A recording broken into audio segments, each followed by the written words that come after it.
In queste immagini il passaggio di una busta con il denaro che un imprenditore stava cedendo ad un dipendente della società A2A di Milano, vittima di questa maxi truffa. Mesi e mesi di controlli e appostamenti da parte dei carabinieri del NOE, con il supporto di diversi comandi provinciali che hanno portato alla luce l'esistenza di una duplice struttura composta da titolari di aziende che operano nel settore dei rifiuti e di dipendenti infedeli della A2A.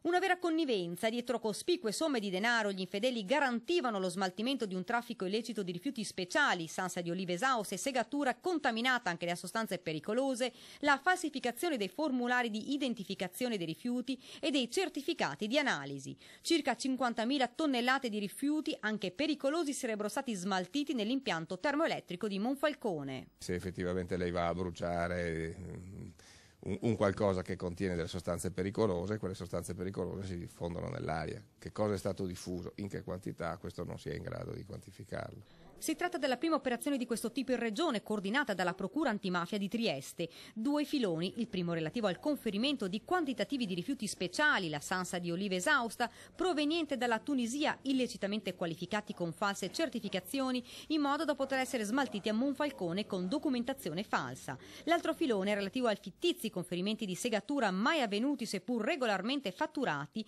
dalla A2A, che ne ha quindi sostenuto i costi. 2 persone sono finite in carcere, il vicentino Loris Boseggia, titolare della Friul Pellet di Capriva del Friuli, e Roberto Ferrari del Bergamasco. 6 agli arresti domiciliari, 2 friulani, Giuseppe Piccini e Giovanni da Silva, 3 triestini, Moreno Rudes, amministratore delegato del laboratorio TIS di San Dorligo della Valle, Sergio Ciave ed Henry Sadirai, ed il vicentino Diego Gobbo. Le accuse: associazione a delinquere finalizzata alla truffa ai danni dello Stato, del privato e falso ideologico e attività organizzata al traffico illecito di rifiuti.